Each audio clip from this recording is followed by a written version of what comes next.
Hey guys, hope everyone is staying safe. I miss you all, and I can't wait to get back to a sense of our normal. In the meantime, here is an instructional video to aid you in digital task number 3, which is on your Google Classroom, and that is an art criticism assignment. All right, so for our art criticism assignments in advanced, we use the Feldman model. You guys have probably done this, if not at least once, several times, okay? So the Feldman model has 4 basic steps. Number 1 is describe, number 2 is analyze, 3 is interpret, and 4 is judge. So I'm going to briefly recap these 4 steps. And also in the assignment on Google Classroom, there's a Google form for you to type in your actual answers to these steps. There are instructions listed there for you as well. So again, this is going to be a brief overview. All right, so step 1 is describe. On your description, the key here is to be thorough, but state the obvious, okay? Be simple at the same time. So pretend like you are describing the artwork that you're critiquing to someone over the phone. So you want to be detailed enough to where they can create a mental picture in their head, kind of as if they were reading, okay? We all, when we read, subconsciously create pictures in our minds. So we want to aid the viewer, or the person on the other end of the phone in viewing or creating a picture of what we see. All right, so you want to address things like the elements of art and how and where they're used. That's color, line, shape, texture, and so forth. You can address what's in the foreground, middle ground, and background, and you can address the simple items that are in the credit line. Who made this piece? What's the title, date of creation, etc. All right, so let's describe Edvard Munch's The Scream. Okay, let's just start with the most obvious piece, which is our subject matter or our focal point. So I could say, I see a figure in the foreground who looks to be in distress. He has his hands clasped to the side of his head and cheeks, and his mouth is open as if he is screaming. He's wearing a dark garment, and it looks as though he's standing on a dock or a pier. Walking away from him in the opposite direction are 2 figures, also on the dock and the pier, and who are also dressed in dark garments. The sky of the piece is really vibrant, warm colors created with impasto warm colors. Again, impasto is the laying on of paint or pastel or your medium in a thick manner where the brush strokes or crayon/pastel strokes are still obvious. So it hasn't been blended smoothly. Then you could go down to the foreground and say, I see some hills separating the sky and the water. And then in the middle ground, there seems to be a small lake with a couple of vessels or boats in them. And then the shore looks to be black with a few impasto pastel marks of blue. The piece overall uses tones and shades more than tints. Again, tint would be our pastel or Eastery colors. Tint is when you add white to a true hue. So that's not really the feeling that we get here, okay? No Easter here. It's more dark. So we have tones. That's when gray is added to a true color or hue. And we have shade when black is added to a true color or hue. So we've done a pretty good description there for our viewer on the other end of our phone. So let's move to step 2, analyze. Now, on analyze, you want to address what elements are used. Again, that's line, shape, form, space, color, texture, and value. And how do these elements work together to create the principles in the piece. Okay. Again, with Edvard Munch's piece, let's address some elements of art. So we've already talked about how the sky uses our warm colors. We've also touched on the fact that there are curvy or organic lines in the sky. We could say the dock or pier is at a diagonal, and we know that diagonal lines create a sense of instability or uneasiness. We could talk about the texture. The artist did not smooth out his strokes. He purposefully left them there, so that creates kind of a gestural effect. We could talk about, let's address shape. For the most part, we have organic shapes. Again, organic shapes are asymmetrical. They're not the same on both sides, and they have curvy edges. In contrast, geometric shapes are made by using tools. So they're man-made. That's our triangles, our circles, rectangles, squares, and so forth. All right.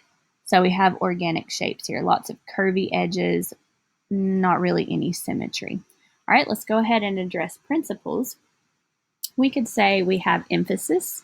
The artist has used our size and scale of this front figure, and also contrast, because he has put a light color against a dark color, or a light value against a dark value.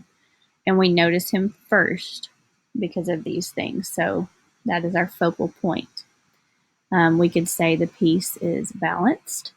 The artist has balanced out this front figure with adding two figures into the foreground. So it kind of leads your eye from the front to the back and up into the sky, which we could call movement. All right. There seems to be a pattern of the colors used. There are mostly organic shapes. So again, patterns of the same colors and shapes used throughout. And that is a basic analysis. And again, this is brief. You guys will need to be a little more in depth in your written explanations. Let's go to step 3.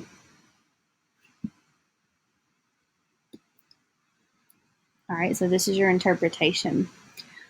So what does this painting mean? All right, list evidence to support your theory. You don't want to just say, I think it means XYZ, and not give me any reasoning. Do you think there's any symbolic meaning? What state of mind was the artist in, and what mood does this painting set? So for this piece in particular, I know what it means already, so I'm kind of biased here. But let's say I did not. I can remember the first time I saw this piece, so I'm going to try to plug myself there and do this interpretation. We know that this figure in the foreground seems to be in distress. So he's afraid of something, okay? We also know from our description and analysis that there are two other figures walking away from our main subject. So already right off the bat, I feel like this artist is maybe addressing isolation or loneliness within himself, okay?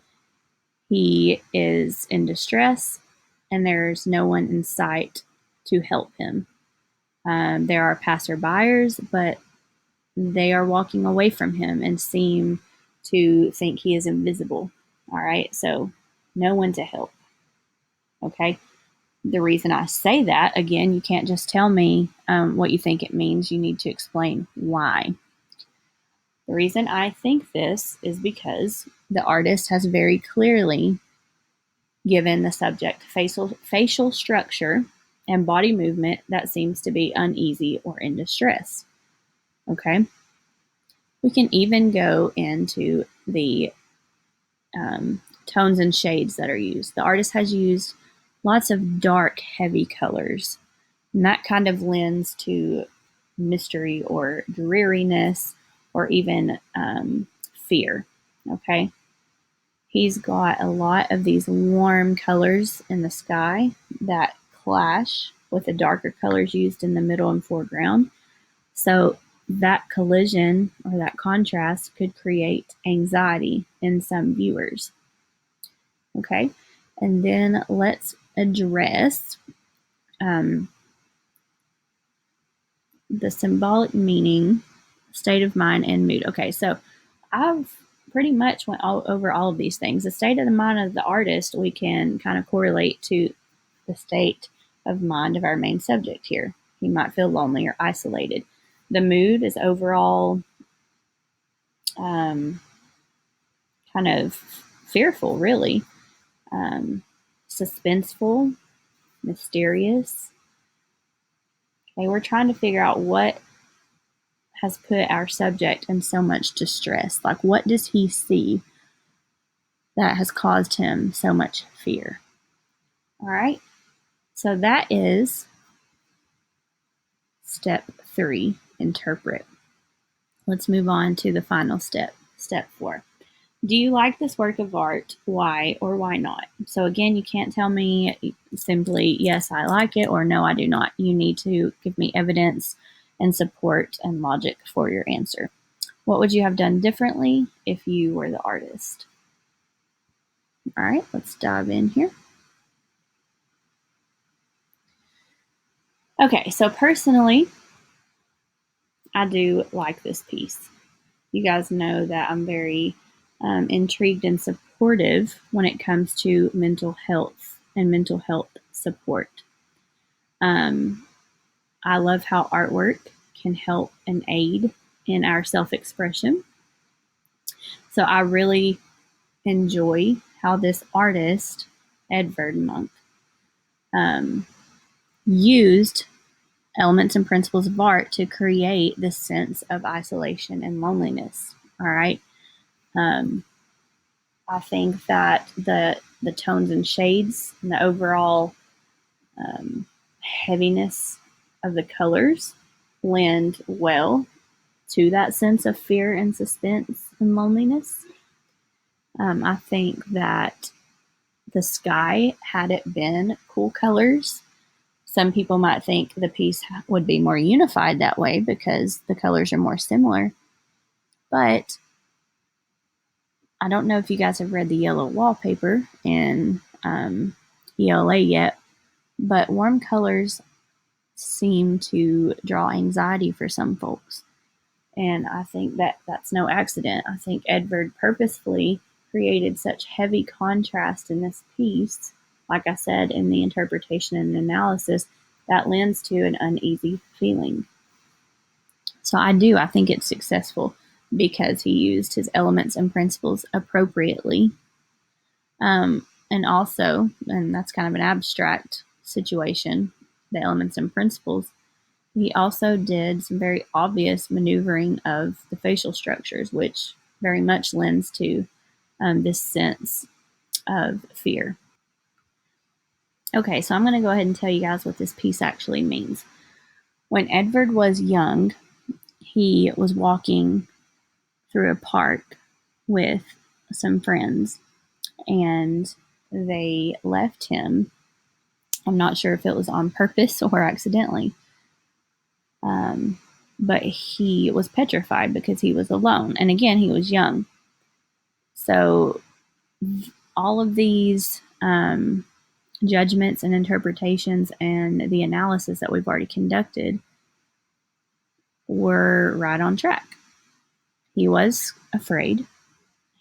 It was suspenseful because he did not know where his companions had gone. So again, the artist did a fantastic job of capturing those feelings, especially from a memory that was years before he created this piece. So I do think it's a successful piece overall.